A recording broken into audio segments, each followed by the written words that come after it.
Assalamualaikum warahmatullahi wabarakatuh. Nama saya Asep Hairudin. Saya mengajar prakarya dan kewirausahaan di SMA Handayani 1 Pamengput.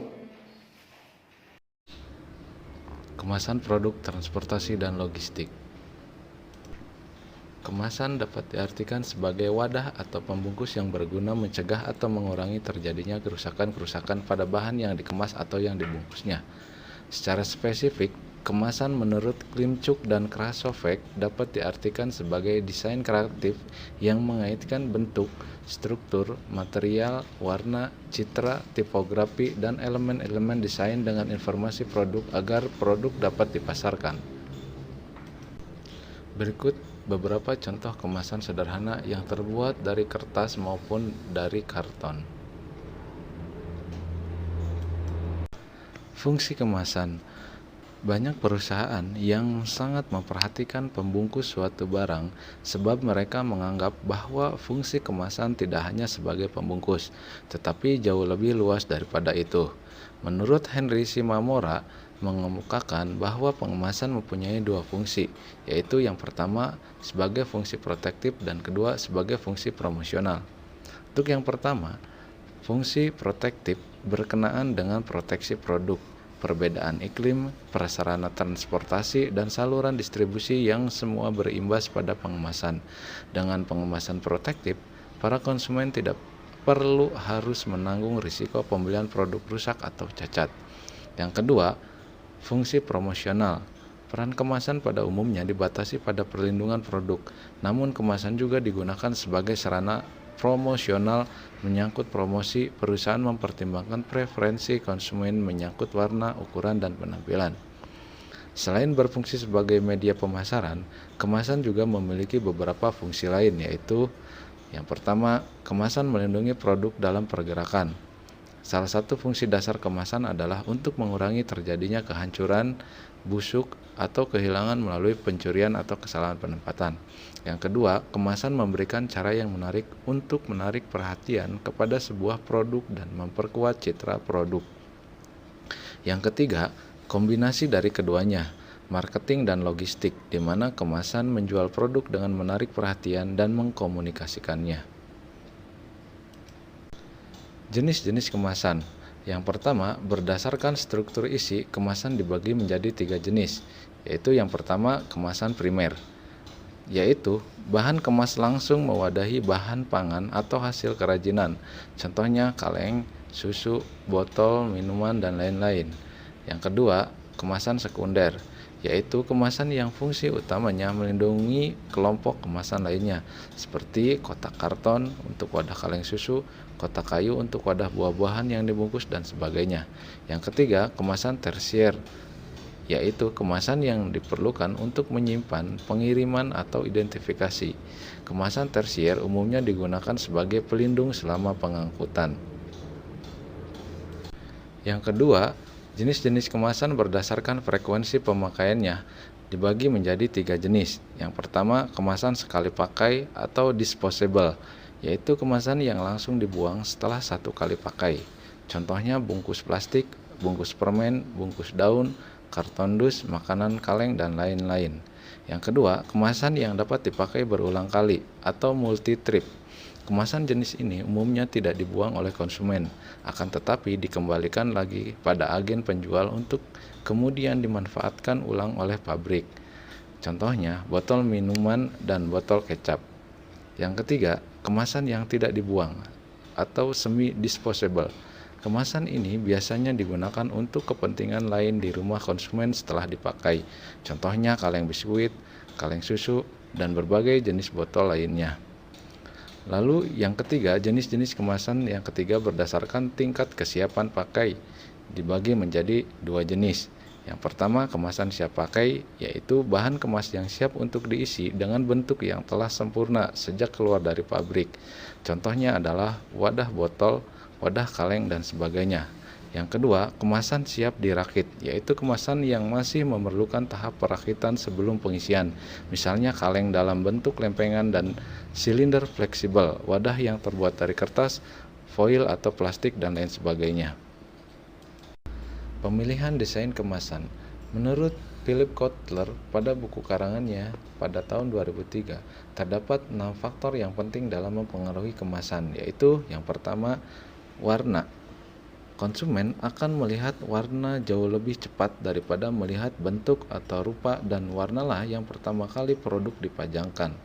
Ada beberapa fungsi dari warna dalam kemasan, yaitu sebagai atau untuk identifikasi, untuk menciptakan suatu citra, dan untuk meningkatkan daya beli. Yang kedua, bahan atau material. Terdapat beberapa macam bahan yang digunakan untuk kemasan, di antaranya kertas, botol, aluminium foil, plastik, dan logam. Yang ketiga, bentuk atau form.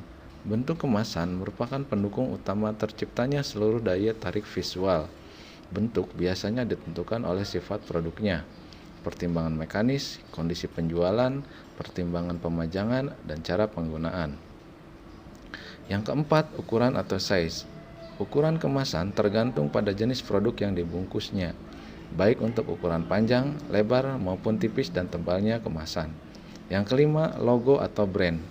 Merek dagang atau logo perusahaan memiliki peranan penting dalam meningkatkan kemasan, contohnya komunikatif dan sebagai identitas simbol. Yang keenam, ada topografi atau teks. Topografi adalah teks pada kemasan yang berupa pesan-pesan kita untuk menjelaskan produk yang ditawarkan, sekaligus menyerahkan konsumen untuk bersikap dan bertindak sesuai dengan harapan produsen. Tes VIDP. Pemilihan kemasan harus membantu menjual produk dengan cara menarik minat membeli, mengidentifikasi produk, dan memberikan alasan untuk membeli. Cara lain untuk melihat sebuah kemasan adalah dengan menerapkan tes VIDP pada setiap pasar. Yang pertama, V itu visibilitas, di mana kemasan harus dengan mudah dibedakan dari kompetisi visual. Lalu ada informatif. Kemasan harus dengan cepat menyampaikan sifat kandungannya. Yang D atau dampak emosional, kemasan harus menciptakan kesan yang menguntungkan di dalam benak pelanggan. Yang P-nya itu praktis, fungsi kemasan untuk proteksi dan digunakan di dalam rumah tangga. Pemilihan bahan kemasan. Pengetahuan dasar mengenai berbagai tipe material, bahan, dan struktur kemasan adalah langkah berikutnya setelah desain kemasan ditentukan. Berikut adalah beberapa bahan dan material yang sering dipakai sebagai kemasan. Yang pertama ada kardus. Kardus bisa menjadi kemasan yang fungsional, murah, dan dapat didaur ulang. Sifat fungsional kardus memungkinkan kreativitas struktural, dan bahan karton lipat sederhana bisa menjadi solusi yang baik karena permukaannya yang luas dan datar dapat berfungsi sebagai tempat untuk membangun billboarding bagi identitas merek. Lalu berikutnya plastik. Terdapat banyak variasi plastik yang menawarkan kualitas dan properti yang berbeda-beda yang melayani serangkaian kebutuhan penyimpanan. Desain kemasan plastik dengan kontur atau bentuk yang khas akan mudah diidentifikasi dan memberikan karakter bagi suatu kategori produk. Lalu ada karton lipat. Karton lipat biasanya didesain dengan konstruksi selembar kardus atau kardus gelombang yang dipres, kemudian diberi alur untuk dilipat dan dilem untuk menghasilkan sebuah bentuk struktur. Lalu ada kotak jadi. Kotak jadi adalah struktur kaku yang telah dicetak dengan bagian atas dan bagian bawah. Kotak jadi umumnya dibuat dari kardus yang berat ataupun papan yang terbuat dari serpihan kayu dan dilaminasi dengan kertas dekoratif, material dekoratif, atau material lainnya. Struktur ini merupakan struktur rumit yang memberikan kesan mewah dan menambah daya tarik visual bagi produk. Lalu ada kaleng. Kaleng logam telah dipakai sebagai kemasan sejak awal 1800, dikembangkan untuk menyuplai makanan kepada militer Inggris dan kemudian diperkenalkan di Amerika Serikat. Mengawali diproduksinya kaleng besi lapis timah pertama. Saat ini, kaleng logam sangat ringan dan seringkali dilapisi dengan material yang mencegah interaksi dengan produk. Kaleng merupakan benda yang kuat, hemat ruang, dan dapat didaur ulang. Lalu ada logam. Kemasan logam dibuat dari timah, aluminium, dan baja. Ketersediaan bahan baku produksi telah membuat material kemasan ini sebagai struktur berbiaya rendah untuk dapat diproduksi. Makanan hasil olahan, aerosol, cat, bahan kimia, dan produk-produk otomotif adalah beberapa produksi konsumsi umum yang menggunakan kaleng dan botol baja.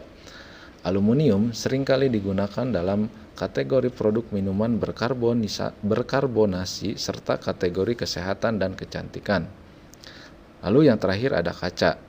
Kontainer kaca dikenalkan dalam bentuk, ukuran, dan warna yang sangat bervariasi dan merupakan struktur yang umum dalam hampir semua kategori produk konsumsi. Kaca dapat dicetak menjadi bentuk yang beraneka ragam dengan bagian bukaan dan ornamen yang bervariasi.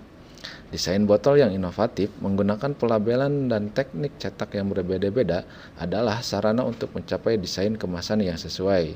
Secara alamiah, sifat kaca yang inert atau tidak bereaksi dengan isi yang dikandungnya membuatnya lebih sesuai dibandingkan material lainnya yang cenderung berinteraksi dan mempengaruhi makanan, obat-obatan, dan beberapa produk lainnya. Terima kasih kepada Ketua Yayasan Pendidikan Handayani 1979 Ibu Dr. Heni Hendrayati SIP MM dan Kepala SMA Handayani 1 Pamengpeuk Bapak Asep Juanda SPD. Salam Baraya Handayani. Wassalamualaikum warahmatullahi wabarakatuh.